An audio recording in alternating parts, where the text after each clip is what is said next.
the British royal family. First, we're going to look at this banger, which went viral on Instagram. This is Catherine, Princess of Wales, really engaging and connecting with First Lady Melania Trump, while Queen Camilla seems to look like an embittered third wheel who's trying to work her way into this scenario. Let's take a look.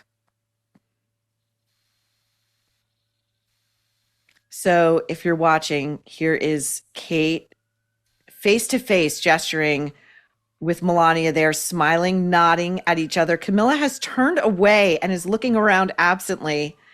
Now we see Camilla take her white glove and literally tap Catherine like, time to go, take your leave, go that way, go the other way. Mark, this is amazing to me. Now, the official line apparently was that Camilla was just letting Catherine know a carriage was coming, which I believe would be the job of Catherine's aides, not the Queen of England. What do you make of it? Well, you know, if you look at the full video, a carriage does come solidly into shot and very, very close. I would say that we're not seeing a shoo away gesture. That would be that. Okay. Okay. It is a tap of getting attention. Okay. And then a gesture towards the vehicle coming in at the back. In the full context, it does look to me like she's warning her of what's coming in on the back. Now, if it shows me anything, it's that the Queen at this point is not that interested in the conversation that's going on with Melania. She is very interested in Kate, who she gives a full up and down look to.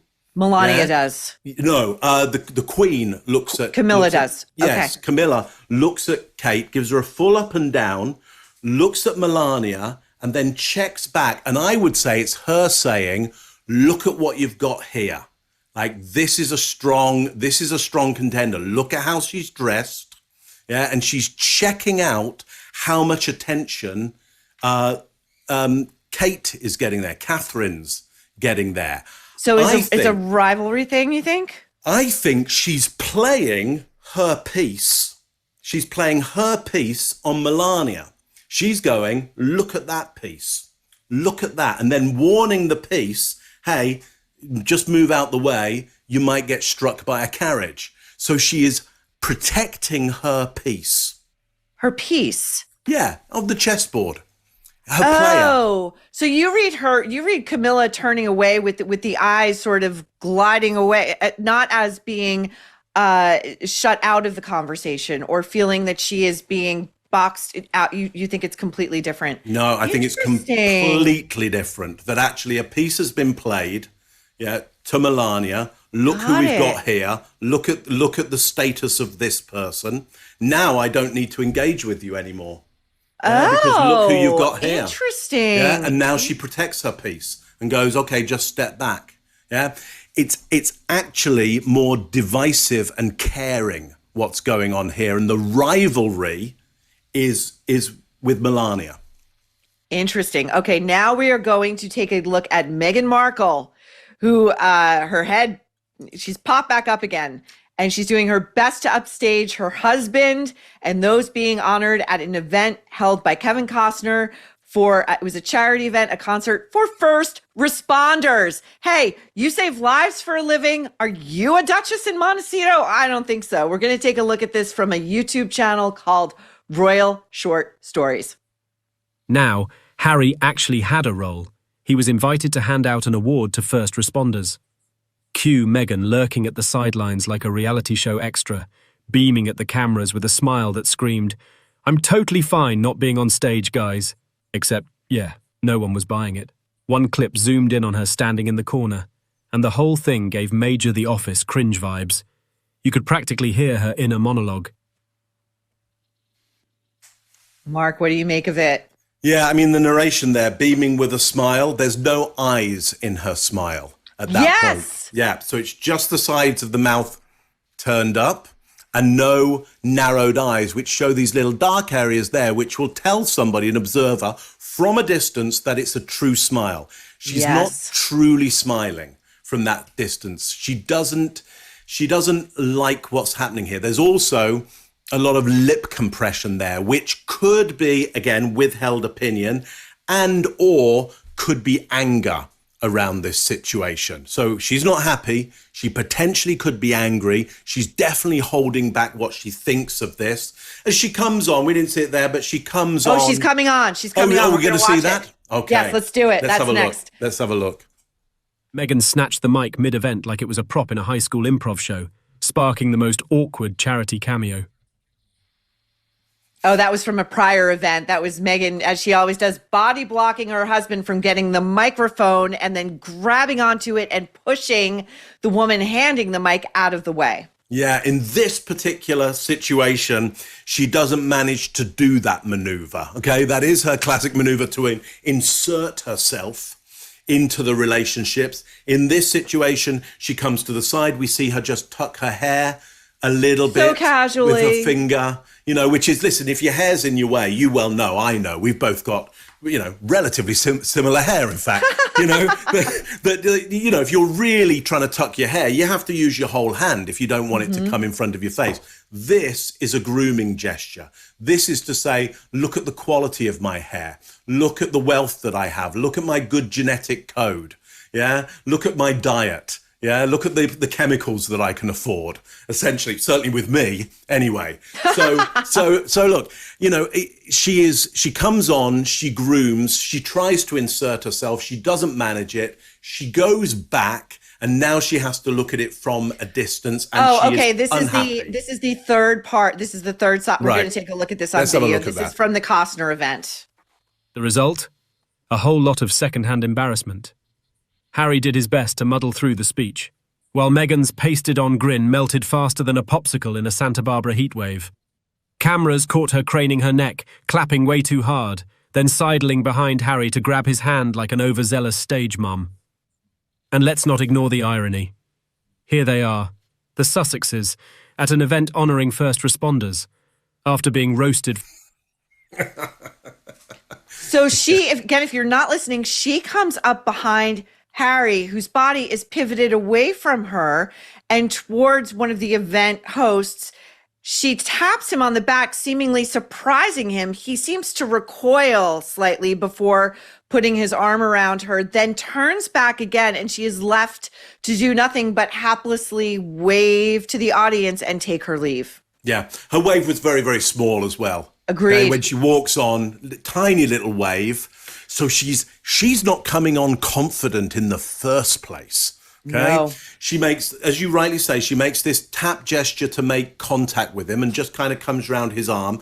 He replies somewhat with that, but then drops the gesture and turns away, and then she retreats.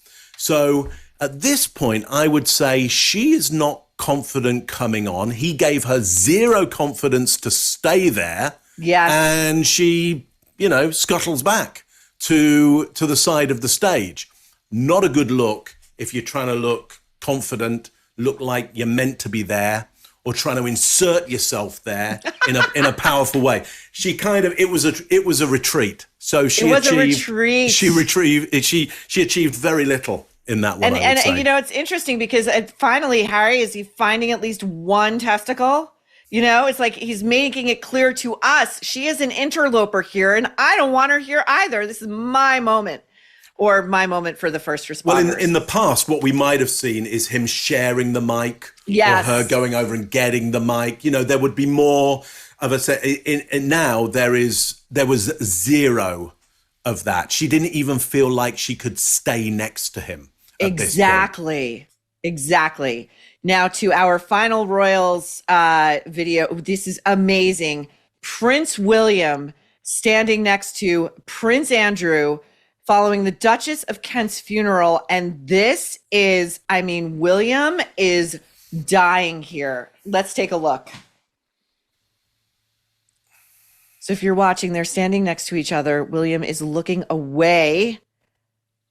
Andrew leans in to whisper. William turns to him, but does not turn his body toward him at all. Nods vaguely, raises himself up a bit, rubs his nose. And now William is not even engaging as his uncle talks. He will not look in his direction. And in fact, now we're going to start leaning away from our disgraced uncle. What do you make of it? Yeah, well, look, there would have been some chat immediately at the palace after that going, who allowed Andrew next to him? Who let that happen? How did that work? Because that should have never have even happened. That picture shouldn't even be available. So either there's some, bad PR work gone on there, or Andrew managed to sidle his way in there and nobody stopped him. Yeah, Yep. absolutely. The king in waiting, essentially, there is not enjoying this at all. You see that rock on those heels. You see Yes. that soothing gesture, Yes. that adapter gesture around the nose. You call it an adapter gesture? An adapter, yeah. Well, what does that mean? Well, it means that the world isn't quite right. And because you can't alter what isn't right about the world, you alter something you can alter. You move something around your face. You maybe, move something around your hands. You move something in your clothing, because you can't, at this point, remove Andrew. Because it's too late. He won't go. He won't go. He's found his way in there. It would look worse if you removed him. You can't do anything. You see how he removes his eyes off Yes. into the sky somewhere. Yes. We know there's nothing happening over there. There's no fly past of any aircraft. There's nothing happening over there. So why does he do that? Because he's trying to find anywhere else to be, but in a relationship with this person. A little bit later on, he starts forming a little relationship with somebody quite a distance away, Yes. in order to make a clear point to Andrew, don't even engage anymore. Don't even engage. Exactly. And one would sense that in the incredibly media savvy Prince William, who was born to this, he knows that is also going to be a clip that will go just as viral. William trying to, frankly, literally remove himself from this frame in its entirety and speak to somebody whose name nor title we do not know. Yeah, we don't know who that is, but anybody for an out. Do you trust the seafood you bring into your home? Do you question the nutrition levels, the taste, or the sustainability? Well, have you tried Wild Alaskan Company? I have, and I love them. Wild Alaskan is the best way to get wild-caught, perfectly portioned, nutrient-dense seafood delivered directly to your door. It comes frozen, you defrost it in the fridge, and then you have your perfectly fresh fish, 100% wild caught, never farmed. And that means there are no antibiotics, GMOs, or additives, just clean, real fish that supports healthy oceans and fishing communities. Wild Alaskan fish is frozen off the boat to lock in taste, texture, and nutrients. Wild Alaskan is sustainably sourced and wild caught from Alaska. And your membership delivers flexible shipments, expert tips, and truly feel-good seafood. My favorites, sockeye salmon, Pacific cod. You can try it risk-free with a 100% money-back guarantee. Not all fish is the same. Get seafood you can trust. Go to wildalaskan.com/nerve for $35 off your first box of premium wild-caught seafood. That's wildalaskan.com/nerve for $35 off your first order. Thanks to Wild Alaskan Company for sponsoring this episode.